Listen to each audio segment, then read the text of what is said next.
स्वागत छ मेरो किचनमा। आज म स्पेशल कटरको भेजिटेरियन बिरयानीको रेसिपी लिएर आएकी छु र यसमा चाहिने सामग्रीहरू यस प्रकारका छन्। चामल, हरियो धनिया, पुदिना, कागती, प्याज, हरियो खोर्सानी, लसुन र अदुवाको पेस्ट, नुन, बेसार, रातो धुलो खोर्सानी, धनियाको धुलो, दही र यो कटर चाहिँ मैले टिनको युज गरेकी छु। स्याफ्रन, रोज वाटर, केवडा वाटर 2 टेबलस्पुन राखेको छु र यो बिरयानी मसला। यो बिरयानी मसला बनाउने तरिका मेरो अर्को भिडियोमा छ, त्यसको लिंक मैले शेयर गरेकी छु, चेक गर्नु होला। र यो मसलामा जिरा, धनिया, सौंफ, ल्वाङ, मरिच, जायत्री, जायफल, स्टार फुल, दालचिनी, तेजपात, सुकुमेल र कालो अलैँची राखेकी छु। मसला बनाउनु भन्दा अगाडि म कटरलाई मेरिनेट गर्दै छु। कटर मैले हाफ केजी लिएकी छु। टिनको कटर किन्दाखेरि इन वाटर लेखेको किन्नु होला। अब मैले यसमा 2 टीस्पुन मैले धनियाको पाउडर राख्दै छु। खोर्सानी कति पिरो खाने हो त्यही अनुसारले राख्नुपर्छ। बेसार हाफ टीस्पुन, नुन पनि स्वाद अनुसार। अनि चामलमा पनि राख्नुपर्छ, त्यही भएर म ठिकै राख्छु। 1 टीस्पुन अदुवा को पेस्ट हो, 1 टीस्पुन गार्लिक पेस्ट, यो पुदिनाको पात अलिकति 1 टीस्पुन जति, टेबलस्पुन जति। यो धनियाको पात पनि 1 टेबलस्पुन छ। यो दही 1.5 कप दही छ।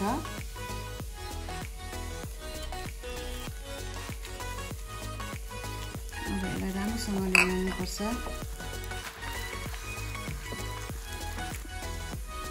यो सबै मसलाहरू हालेर चाहिँ राम्रोसँग मोलेपछि यसलाई 1 घण्टा जति छोपेर राख्नु होला।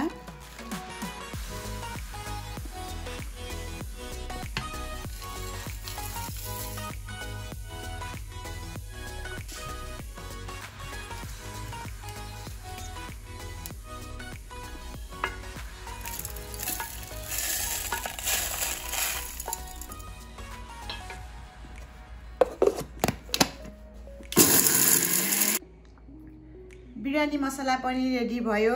अब म बिरयानीमा लेयर गरेर राख्नको लागि प्याजलाई फ्राई गर्दै छु। मैले यसमा 3 वटा प्याज काटेर राखेकी छु। तेल राम्रोसँग तातेपछि प्याजलाई बिस्तारै राख्ने।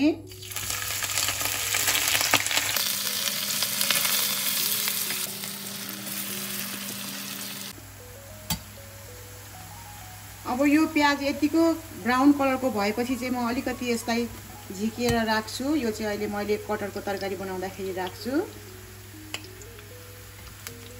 अनि अलिकति चाहिँ मैले लेयर गर्दाखेरि अझै अलिकति ब्राउन गरेर झिक्छु। थोरै हल्का, धेरै ब्राउन पनि गर्नु हुँदैन। यतिको रातो भएपछि अब म यसलाई झिकेर पेपर टावलमा राख्दै गर्छु। यसरी पेपर टावलमा फिजाएर राख्नुपर्छ। यसो गर्नाले तेल पनि सोध्छ अनि क्रिस्पी पनि हुन्छ। यो सेलाएपछि तेल तातेपछि मैले अब यसमा सिङ्गो मसला पुर्याउँदै छु। मैले यसमा जिरा, दालचिनी, सुकुमेल, कालो अलैँची, मरिच, तेजपात राखेको छु। अब यसलाई राम्रोसँग फुलेपछि म यसमा अघि फ्राई गरेर राखेको मैले प्याज राख्दै छु। र मैले अघि यो प्याज फ्राई गरेकै तेलमा मैले बनाउँदै छु। यसो गर्नाले प्याज त राखिन्छ अझै बेसी फ्लेभर दिन्छ त्यो प्याज राखेको तेलले, र नाश पनि हुँदैन, काम पनि आउँछ। अब यसमा म लसुन र अदुवाको पेस्ट राख्दैछु।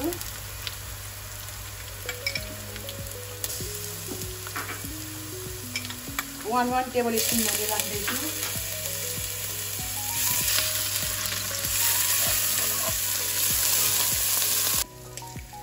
अब यो प्याज, अदुवा, लसुन यतिको भुटिएपछि म यसमा अघि म्यारिनेट गरेर राखेको कटर राख्दै छु।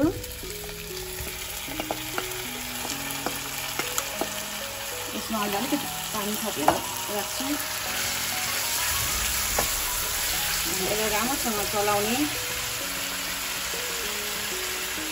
नुन राख्ने। अघि मैले प्याज राखेको भएको भएर त्यसको लागि।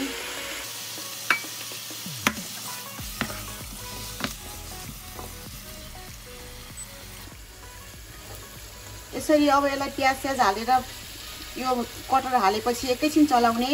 यसरी एकैछिन भुटेपछि अब म यसमा बिरयानी मसला हाल्दैछु। यो टिनको भएको भएर यसलाई एकदम होस गरेर चलाउनु पर्छ हल्का हातले।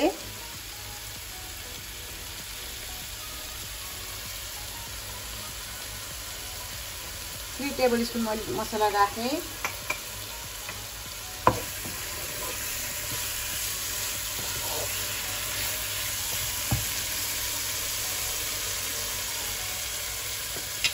अब यसमा मैले अलिकति अघि मसला घोलेर राखेको उसलाई पानी राखेर मैले राख्दैछु।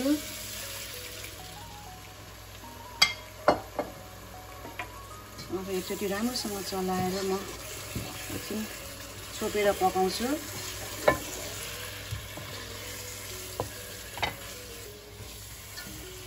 राम्रोसँगले चलाउनु पर्छ, तर बिस्तारै चलाउनु पर्छ। यो खोलिन चाहिँ दिनु हुँदैन। एकदम मिठो बास्ना आइरहेको छ, कलरहरू पनि एकदम राम्रो देखिरहेको छ।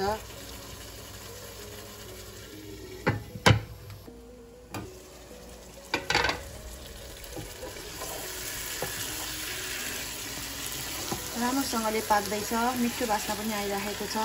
अब म यसमा अलिकति पानी थप्दैछु ग्रेभीको लागि। थोरै ग्रेभी बनाउनु पर्छ अनि यो पाक्न पनि एकछिन टाइम लाग्छ। त्यतिखेरसम्म म यता चामल रेडी गर्छु।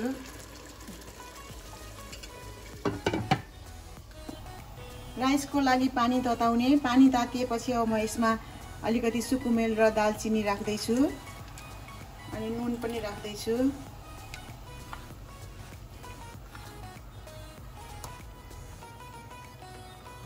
नुन चाहिँ अलिक बेसी नै राख्नुपर्छ र यसमा घिउ तेल जे राखे पनि हुन्छ। म चाहिँ अघि प्याज फ्राई गरेकै तेललाई अलिकति त्यही राख्दैछु, त्यही युज गर्छु। यो चामललाई अघि मैले राम्रोसँगले पखालेर 25 मिनट जति भिजाएको छु। अब यो म उम्लिएको पानीमा राख्दैछु। यो बासमती चामल हो। बिरयानी जहिले पनि बासमती चामलमा राम्रो बन्छ।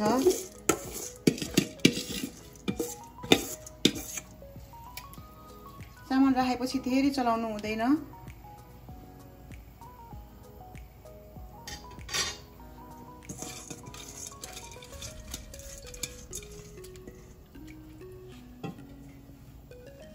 अब यसमा हाफ कागतीको रस पनि राखिदिनु पर्छ। यसो गर्नाले चामललाई राम्रो गर्छ, राम्रो बनाउँछ, दाना दाना परेको बनाउँछ।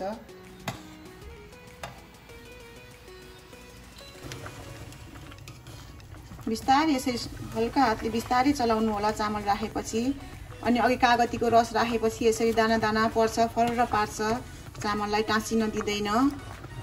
अब यो हाफ कुक भइसक्यो। अब म यसलाई उतार्दैछु।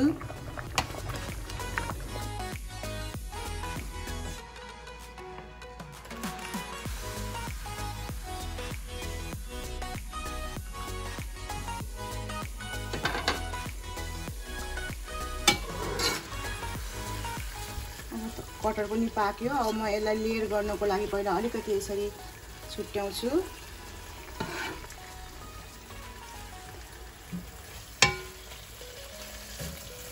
अब म राइसलाई लेयर गर्दैछु। पहिला अलिकति यहाँ मैले मिन्ट राख्दैछु, अलिकति धनियाको पात,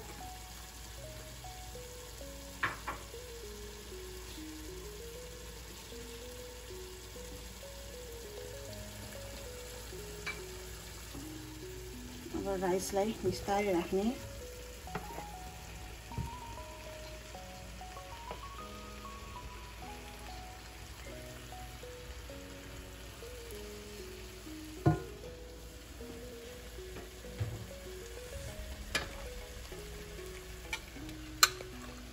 अघिको कटरलाई फेरि राखिदिने।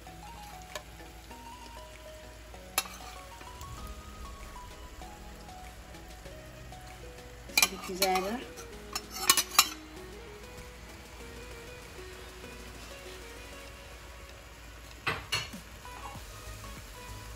अघि प्याज फ्राई गरेर राखेको प्याजलाई राखिदिने।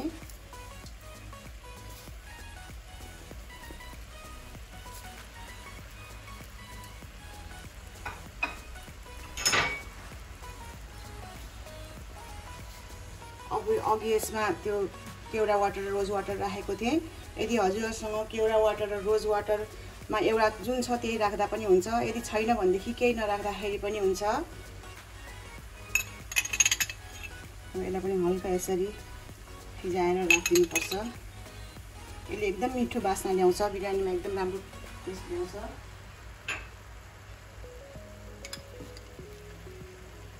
अब यो स्याफ्रनलाई पनि यसरी फिजाएर राखिदिनु।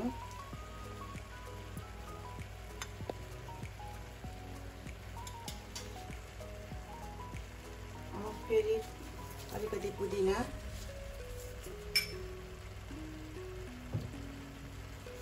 अलिकति धनियाको पात,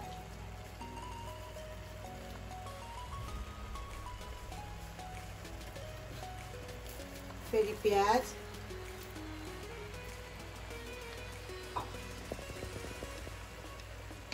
अब अलिकति घिउ राख्नुपर्छ।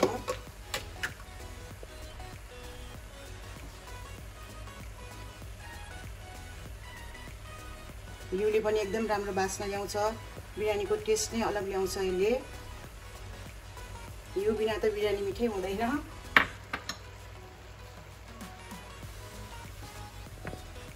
अब यता माथिबाट फेरि अहिलेको राइस राखिदिने।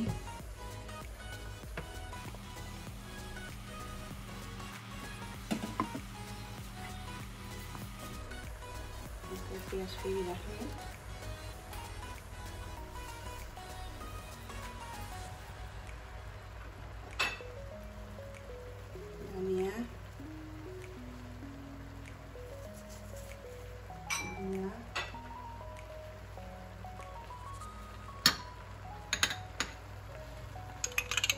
केवडा वाटर र रोज वाटर सबै राख्दै पनि हुन्छ एकैचोटि।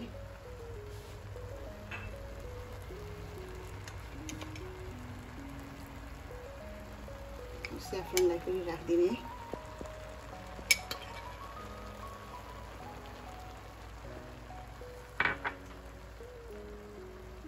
फेरि अलिकति घिउ माथिबाट राखिदिने।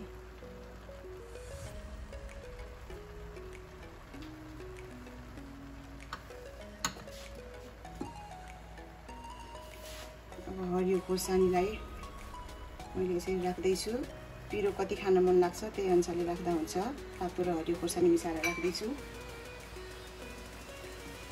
अब मैले चाहिँ यसलाई बिर्को लाएर पहिला अलिकति 2-3 मिनटसम्म हाई हिटमा पकाउँछु, अनि त्यसपछि फेरि लो हिटमा पकाउनु पर्छ। यदि यो बिर्कोमा प्वाल छ भनेदेखि हजुरहरूले चाहिँ यसमा गहुँको पिठो मुसेर टाल्नुपर्छ। मेरो चाहिँ प्वाल नभएको भाँडो भएको भएर म यसरी यतिकै बनाउँछु।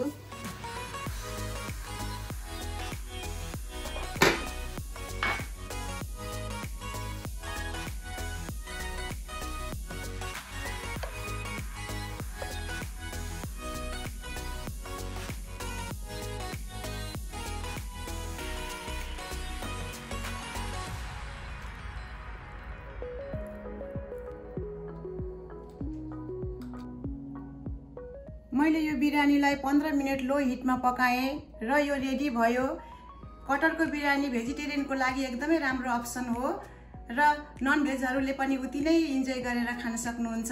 र म यसलाई अलिकति चाखेर भन्छु कस्तो भएछ। एकदमै सफ्ट भएर पाकेको छ कटर पनि। अब म अलिकति खाएर हेर्छु।